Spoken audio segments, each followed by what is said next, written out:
എവിടം വരെയായി നിങ്ങളുടെ ചർച്ചകൾ? ഞങ്ങൾ ചില ഡിമാൻഡുകളൊക്കെ വെച്ചിരുന്നു.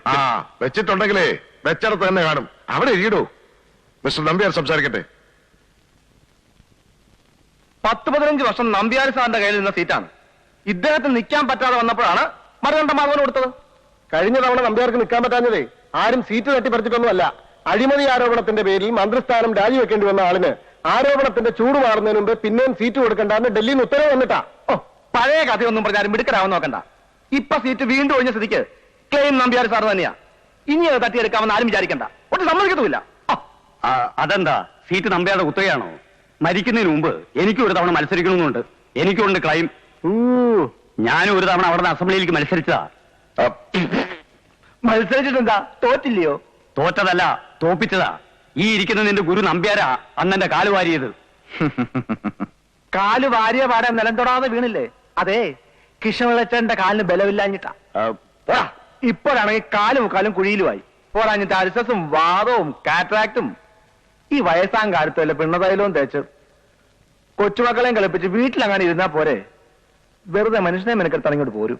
എടോ ജയമാല, നിന്റെ അച്ഛൻ ബട്ടർ കൊച്ചുകേശവൻ കളക്ടർ സാഹിബിന്റെ മദാമയുടെ കാല് തിരുമ്മിയും അരക്കളപ്പെരയിലെ ആട്ടുസൂപ്പിന് ഉപ്പ് നോക്കിയും സായിപ്പും കുഞ്ഞിന്റെ അപ്പിവാരി നടന്ന കാലത്ത് പഠിത്തവും പള്ളിക്കൂടവും ഉപേക്ഷിച്ച് ബ്രിട്ടീഷ് പോലീസിന് തല്ലുകൊണ്ട് ജയിലിൽ കിടന്നിട്ടുള്ളവരാ ഞാനൊരു കൃഷ്ണപിള്ളച്ചേട്ടനൊക്കെ. ഇന്ന് ബട്ടർ കൊച്ചുകേശവൻ ജീവിച്ചിരിപ്പുണ്ടെങ്കിൽ അയാളെ തലമുടി തെറിച്ചേനെ ഇതുപോലെ. അയാൾക്കും പിടിപെട്ടേനെ വാദവും അനുസരിച്ചും ഒക്കെ. ഹൈക്കമാൻഡിന്റെ തീരുമാനം വല്ലതുണ്ടെങ്കിൽ പിന്നെ എന്തിനാ ഈ ചർച്ച ഇങ്ങനെ നീട്ടുന്നത്? ദേ ഇരിക്കുന്നു വർക്കിംഗ് കമ്മിറ്റി. രഹസ്യമായി ചില ഇടപാടുകളൊക്കെ ഉള്ളതല്ലേ. ചോദ്യങ്ങൾ ഇങ്ങോട്ടും ആവാം.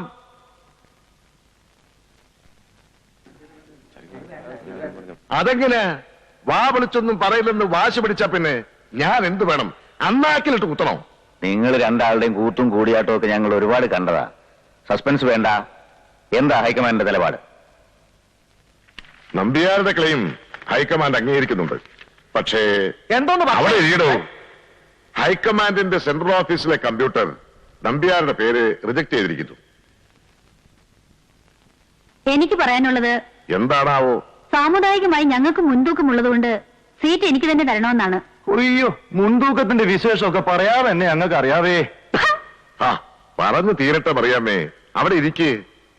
CMA, പഴയ അടവ് തന്നെ ഒരിക്കൽ കൂടി അല്ലേ? നന്നായി. പക്ഷെ ഒന്നുണ്ട്, മാധവൻ മരിച്ചതോടെ നിയമസഭയിൽ ഭൂരിപക്ഷം നഷ്ടപ്പെട്ട ഒരു സർക്കാരിനെ വെച്ചാണ് നിങ്ങൾ ഈ സർക്കസ് കളിക്കുന്നത്. ഉപതെരഞ്ഞെടുപ്പിൽ പാർട്ടിയുടെ സ്ഥാനാർത്ഥി പരാജയപ്പെട്ടാൽ അന്ന് അവസാനിക്കും നിങ്ങളുടെ ഈ ഞാണിന്മേൽ കളി. അത് മറക്കണ്ട. പാർട്ടിയുടെ സ്ഥാനാർത്ഥി ഞാനല്ലാതെ മറ്റാരായാലും ഒരു കാര്യം ഉറപ്പാണ്, തോൽവി. ഒപ്പം നിങ്ങളുടെ പതനവും. പേടിപ്പിക്കാതോ. നഷ്ടപ്പെട്ടാൽ എനിക്ക് മാത്രമല്ല എല്ലാവർക്കും കൂടിയാ. കൂടിപ്പോയാൽ എനിക്ക് രാജ്ഭവൻ വരെ ഒന്ന് പോകേണ്ടി വരും. അത്ര തന്നെ. നിയോജക മണ്ഡലത്തിലെ ഡിസൈസീവ് മാർജിനൽ വോട്ട്സ്, അതായത് അളന്ന് കീറി ഭൂരിപക്ഷം തീരുമാനിക്കുന്ന നിർണായകമായ വോട്ടുകൾ ഹിന്ദുസ്ഥാൻ ചേരിക്കാരുടേതാണ്. അവർ നമ്മുടെ കൂടെ നിന്നിട്ടുള്ളൂ. അവിടം കൊണ്ടേ നമ്മൾ ജയിച്ചിട്ടുള്ളൂ. അവർ കൈവിട്ടാൽ നമ്മൾ തോക്കും, മന്ത്രിസഭ വീഴും. ഹിന്ദുസ്ഥാൻ ചേരിക്കാർ ഒറ്റക്കെട്ട് തീരുമാനമെടുത്തിട്ടുണ്ട് ഇലക്ഷൻ ബഹിഷ്കരിക്കാൻ. അവരുടെ കുടിവെള്ള പ്രശ്നത്തിന് പരിഹാരം കാണാമെന്ന് പറഞ്ഞാണ് കഴിഞ്ഞ തവണ മറുകണ്ഠ മാധവനെ ജയിപ്പിച്ചത്. എന്നിട്ട് നമ്മളവരെ പറ്റിച്ചു. ഇനി അവർക്ക് നമ്മുടെ കൂട്ടത്തിൽ ഒറ്റ നേതാവിനെ മാത്രമേ വിശ്വാസമുള്ളൂ, ഈ ഇരിക്കുന്ന കുഞ്ഞിക്കണ്ണൻ നമ്പ്യാരെ. സമ്മതിച്ചു, സത്യമാണ്. എടോ, ഈ സിറ്റുവേഷനൊക്കെ പണ്ടേക്ക് പണ്ടേ ഞാൻ ഇന്റലിജൻസ് വഴി ഗ്രഹിച്ചതാ. അതൊക്കെ തക്ക സമയത്ത് തന്നെ ഡൽഹിയെ ധരിപ്പിക്കുകയും ചെയ്തിട്ടുണ്ട്. എന്താ വേണ്ടതെന്ന് അവിടെ നിന്നുള്ള കത്തിൽ വ്യക്തമായി നിർദ്ദേശിച്ചിട്ടുമുണ്ട്. തമ്മിത്തല്ലും തെറിവിളിയുമായി ആകെ താറുമാറായിട്ടുള്ള നമ്മുടെ പാർട്ടിയുടെ പേരിൽ, പാർട്ടി ചിഹ്നത്തിൽ ഈ ഉപതെരഞ്ഞെടുപ്പിൽ ആരെങ്കിലും മത്സരിച്ചാൽ അയാൾ തോക്കും. അത് ഹൈക്കമാൻഡിന് ഉറപ്പാണ്. പകരം പൊതുസമ്മതനായ സാധാരണക്കാരിൽ ഒരാളെ പാർട്ടി പിന്തുണയോടെ സ്ഥാനാർത്ഥിയാക്കി നിർത്തണം. അങ്ങനെ ഒരാളെ കണ്ടെത്താനും സ്ഥാനാർത്ഥിയാക്കി നിർത്തി ജയിപ്പിച്ച് ഈ മന്ത്രിസഭ നിലനിർത്താനും കുഞ്ഞിക്കണ്ണൻ നമ്പ്യാരെ തന്നെ ചുമതലപ്പെടുത്താനാണ് ഹൈക്കമാൻഡ് ആവശ്യപ്പെടുന്നത്.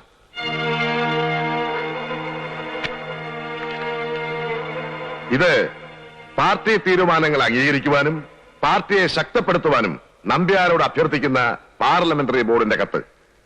പാർട്ടിയുടെ നിർദ്ദേശം ഞാൻ അംഗീകരിക്കുന്നു.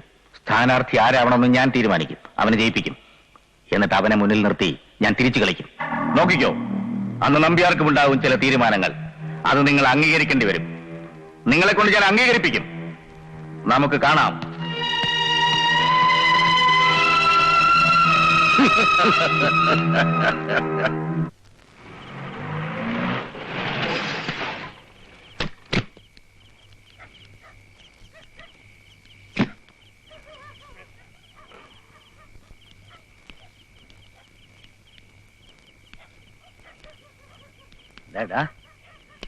പോടാ പുല്ലേ. ഒന്ന് എണ്ണീക്കാൻ. പറഞ്ഞില്ല. ബാലേഷ,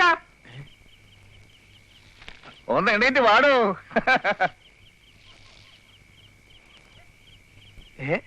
ഇതെന്താ നമ്പ്യാർ സാർ രാത്രിയിൽ ഇവിടെ?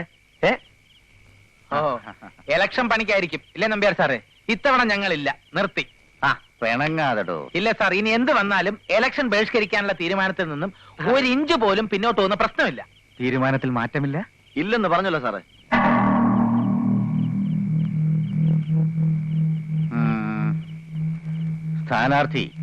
സ്ഥാനാർത്ഥി ഗോപാലകൃഷ്ണനാണെങ്കിലോ?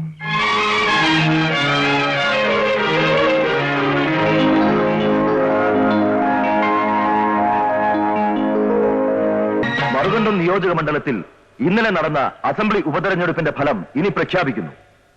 കൊടിയൂർ നാരായണനെ 2324 വോട്ടുകൾക്ക് പരാജയപ്പെടുത്തി ജനാധിപത്യ സ്വതന്ത്രൻ ശ്രീ KG ഗോപാലകൃഷ്ണൻ തിരഞ്ഞെടുക്കപ്പെട്ടിരിക്കുന്നു.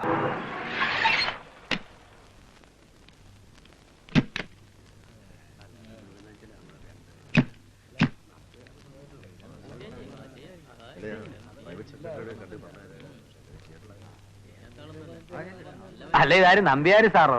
അതാണാവോ CM-നോട് പറയാനുണ്ടോ? I mean recommendation. പിന്നെ അവനും തന്നെ വിദ്വാനുഭൂഷണം.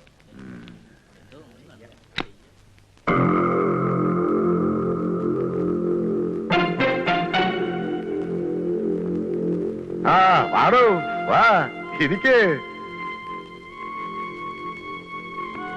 പറയടോ, എന്തൊക്കെയുണ്ട് വിശേഷങ്ങൾ? അതായത് പോസ്റ്റ് ഇലക്ഷൻ പോളിറ്റിക്സ്. ഇന്റലിജൻസിലെ ചാരന്മാർ പ്രാതലിന് പുതിയ വിശേഷങ്ങളൊന്നും വിളമ്പില്ലേ? അപ്പോ അങ്ങ് ആഭ്യന്തര വകുപ്പ് ഒഴിയുന്നു എന്നുള്ള വിവരം പോലീസുകാർ അറിഞ്ഞു കഴിഞ്ഞു അല്ലേ? ആഭ്യന്തര വകുപ്പ് ഒഴിയുന്നെന്നോ? ഞാനോ? താനെന്താടോ പിച്ചുമേയും പറയുന്നത്? ഗോവിന്ദമേനോൻ, പിച്ചും പേയും പറയുന്നവനെന്നും അഴിമതിക്കാരനെന്നും ഒക്കെ മുദ്രകുത്തി പണ്ട് നിങ്ങൾ മന്ത്രി കസേരയിൽ നിന്ന് ചവിട്ടിത്തെറിപ്പിച്ച കുഞ്ഞിക്കണ്ണ നമ്പ്യാരല്ല ഇപ്പൊ നിങ്ങളുടെ മുമ്പിൽ ഇരിക്കുന്നത്. അതറിയണം. അത് മനസ്സിലാക്കി തരാനാ ഞാൻ വന്നത്. തനിക്ക് എന്ത് സംഭവിച്ചിടൂ? സംഭവിക്കാൻ പോകുന്നത് നിങ്ങൾക്കാ. ഞാൻ പറഞ്ഞില്ലേ, നിങ്ങൾ ആഭ്യന്തര വകുപ്പ് ഒഴിയുന്നു ഇന്ന് തന്നെ.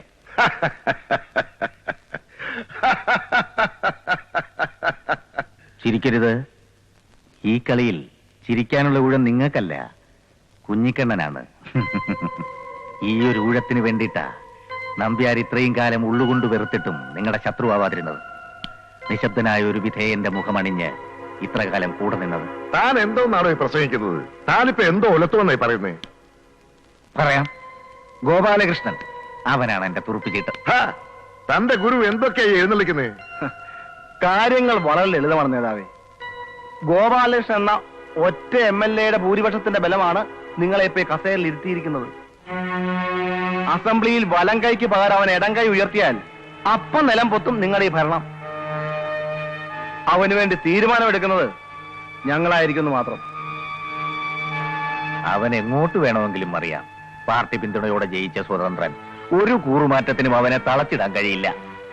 അവനെ ഞാനെടുത്ത് അമ്മാനമാടും. രാഷ്ട്രീയത്തിൽ എന്റെ കുട്ടിയാണവൻ. എനിക്കൊന്നേ പറയാനുള്ളൂ, ഇന്ന് നിങ്ങൾ ആഭ്യന്തര വകുപ്പ് ഒഴിയുന്നു. സ്വന്തം മന്ത്രിസഭയുടെ ആയുസ്സും ജീവനും നിലനിർത്താൻ വേണ്ടി ഗോപാലകൃഷ്ണനെ സംസ്ഥാനത്തിന്റെ ആഭ്യന്തര വകുപ്പ് ഏൽപ്പിച്ചു കൊടുക്കുന്നു. താൻ എന്ത് വിട്ടുത്തരമാണ് നമ്പ്യാരെ ഈ പറയുന്നത്? ഇന്നലെ വരെ ഒന്നുമല്ലാത്ത ഒരുവനെ പിടിച്ച് മന്ത്രിയാക്കാന്ന് വെച്ചാൽ? ഇന്നലെ വരെ ഒന്നുമല്ലായിരുന്നുള്ളത് നമ്മുടെ പാർട്ടിയിൽ ഒരു പോരായ്മയല്ല സാർ, അതൊരു ക്വാളിഫിക്കേഷൻ അല്ലേ? ഒന്നുമല്ലായിരുന്നവൻ ഒറ്റ രാത്രി കൊണ്ട് ഉന്നതങ്ങളിൽ എത്തിപ്പെട്ട എത്രയോ അനുഭവങ്ങൾ നമ്മുടെ പാർട്ടിയിൽ ഉണ്ടായിട്ടുണ്ട്. കൂടുതലൊന്നും എനിക്ക് പറയാനില്ല. ഗോപാലകൃഷ്ണൻ ആഭ്യന്തരമന്ത്രിയാകുന്നതിൽ മറ്റു മന്ത്രിമാർക്ക് എതിർപ്പില്ല. ഘടകകക്ഷികൾക്ക് പരാതിയില്ല. അവർക്കൊന്നും നഷ്ടപ്പെടുന്നില്ല. കാരണം ആഭ്യന്തര വകുപ്പ് കൈവിട്ടു പോകുന്നത് അവർക്കല്ലല്ലോ, അങ്ങേക്കല്ലേ. അതവര് പണ്ടേ ആഗ്രഹിച്ചിരുന്നതാണ്. പണ്ടേ തന്നെ അത്തരം ആഗ്രഹങ്ങളൊക്കെ അവർ കുഴിച്ചു മൂടിയതുമാണ്. എടോ, ഇതൊന്നും നടക്കാൻ പോകുന്നില്ല. ഇല്ല, നടക്കും. എനിക്കറിയാം, നിങ്ങൾക്കും അറിയാം. ഗോവിന്ദമേനോന്റെ എല്ലാ മുഖങ്ങളും കണ്ടവനാ ഞാൻ. ഒരുപാട് കാലം നിഴലുപോലെ ഒപ്പം നടന്നവനാ. അങ്ങോട്ട് ചാടി വെട്ടാൻ കയ്യിൽ ആയുധമില്ലെങ്കിൽ ഇങ്ങോട്ട് വെട്ടുകിട്ടാതെ ഒഴിയാനും തിരികെ ആയുധം കിട്ടുന്നതുവരെ ക്ഷമിക്കാനും നിങ്ങൾക്കുള്ളത്ര കഴിവ് സംസ്ഥാന രാഷ്ട്രീയത്തിൽ മറ്റൊരുത്തനുമില്ല. ഇപ്പോ സ്വന്തം നിലനിൽപ്പിന് വേണ്ടി നിങ്ങൾക്ക് തോറ്റുകൊടുത്തേ മതിയാവൂ. ഇല്ലെങ്കിൽ നാളെ ഗോപാലകൃഷ്ണന് ചോദിക്കുന്ന വകുപ്പ് കൊടുത്തുകൊണ്ട് അവന്റെ പിന്തുണയോടെ പ്രതിപക്ഷം ഭരണത്തിലേറും. പണ്ട് കേന്ദ്രമന്ത്രിസ്ഥാനം വെട്ടിക്കളഞ്ഞതിലുള്ള തീരാത്ത പകയുമായി രാജ്ഭവനിലൊരു പഴയ സിംഹം കാത്തിരിപ്പുണ്ട്, ഗവർണർ നാരായണയ്യ. രാജിവെക്കാനാണ് ഉദ്ദേശമെങ്കിൽ വിളിച്ചു പറഞ്ഞോളൂ. ഫോണിനരികിൽ തന്നെ ഉണ്ടാവും നാരായണയ്യ. വേണ്ട ഏർപ്പാടുകൾ ചെയ്യും. മറിച്ച് ഗോപാലകൃഷ്ണനെ അംഗീകരിക്കാനാണ് ഉദ്ദേശമെങ്കിൽ അതും വിളിച്ചു പറഞ്ഞോളൂ. സത്യപ്രതിജ്ഞയ്ക്കുള്ള ഏർപ്പാടുകൾ ചെയ്യും. തീരുമാനം ബുദ്ധിപരമായിരിക്കും. I know you bloody well.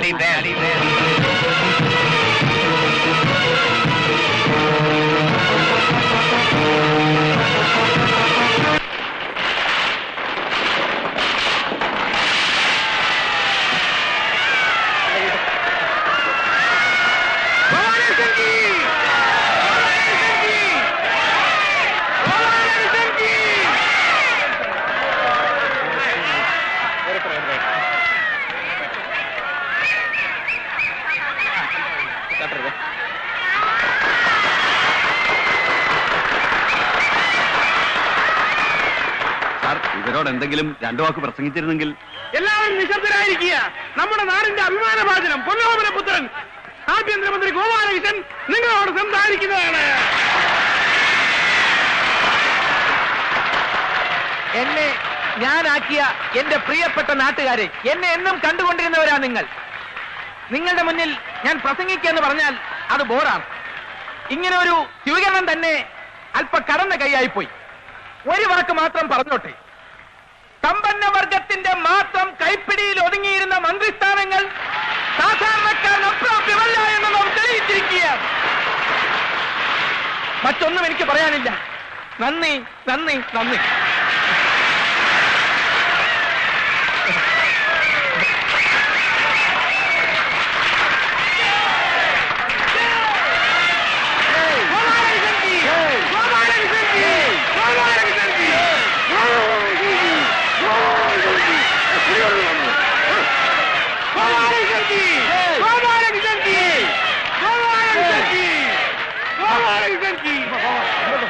ഒന്ന്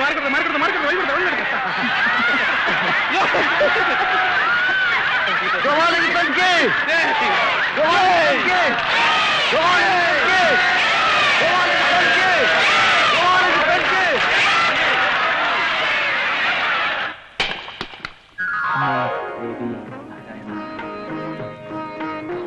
ദൈവം രക്ഷിക്കട്ടെ.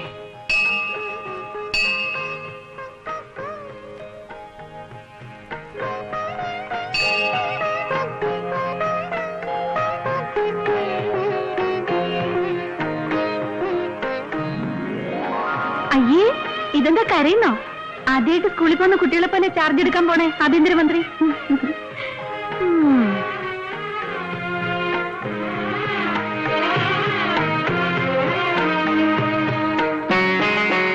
പൊന്നു മോനെ, നന്നായി വാ. ബദരിങ്ങളെ കാത്തോളണേ. എന്റെ കുഞ്ഞിന് നല്ലത് വരുത്തണേ, എന്റെ പാറേപ്പള്ളി മാതാവേ. സർ, റൂട്ട് ഏതാണെന്ന് പറഞ്ഞാൽ അതനുസരിച്ച് ഈ റോഡ് ക്ലിയർ ചെയ്യാൻ മെസ്സേജ് കൊടുക്കാമായിരുന്നു. പിന്നെ ഈ സ്റ്റേഷന്റെ ബോർഡറിൽ അടുത്ത എസ്കോർട്ടിനെ അറേഞ്ച് ചെയ്യാൻ. വേണ്ട, എനിക്ക് വേണ്ടി ആരുടെയും വഴി മുടക്കാൻ പാടില്ല. എസ്കോർട്ടും ആവശ്യമില്ല. നിങ്ങൾ തിരിച്ചു പൊക്കോളൂ. സാർ, അത് ആഭ്യന്തരമന്ത്രിയുടെ ആദ്യത്തെ ഉത്തരവാണ്. എന്താ, അനുസരിക്കാൻ ബുദ്ധിമുട്ടുണ്ടോ? ഇല്ല. പൊക്കോളൂ. നീ എന്ത് പോലെ കാണിച്ചേ? എന്റെ ഭാര്യയും കുട്ടികളും കൊടി വെച്ച കാറിൽ നമ്മൾ പോലീസ് ആകുമ്പോഴോടുകൂടി പോകുന്നത് കാണാൻ വന്ന് നിൽക്കുക. ജീവിതത്തിൽ ആദ്യമായിട്ടൊരു അവസരം കിട്ടിയത്, അത് നശിപ്പിച്ചു. ഇതൊക്കെ പോളിസി മാറ്റേഴ്സ് ആണ്. പേഴ്സണൽ സ്റ്റാഫ് ഇതിൽ ഇടപെടേണ്ട കാര്യമില്ല. 3 പേരോടും കൂടിയാ പറഞ്ഞത്, മനസ്സിലായോ? പറഞ്ഞെന്നൊക്കെ മറന്നോ? 3 ആളാ കാർ കയറിക്കോ. അപ്പൊ നീയോ? ഞാൻ മുഖ്യമന്ത്രിയെ കണ്ടിട്ട് ഓഫീസിൽ എത്തിക്കോളാം. നിങ്ങൾ ഓഫീസിൽ വെയിറ്റ് ചെയ്താൽ മതി. നീ വേറെ വയ്ക്കാൻ പിന്നെ പോലീസിനെ പറഞ്ഞേക്കണോ? ഒരു ഞങ്ങൾക്ക് എസ്കോർട്ട് വന്നോട്ടെ. എടോ എസ് ഐ കുമാരേട്ടാ, ആ വണ്ടി കയറ്.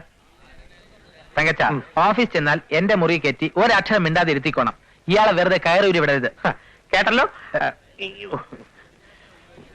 ആ വേറെ വൈകണ്ട, വണ്ടി പോട്ടെ. എന്റെ കാര്യം ഓ, തന്നെ ഗവൺമെന്റ് ആക്കുന്ന കാര്യം ഞാൻ പറഞ്ഞ് സമ്മതിപ്പിച്ചിട്ടുണ്ട്. അങ്ങ് ചെന്ന് toll traffic. Thank you sir.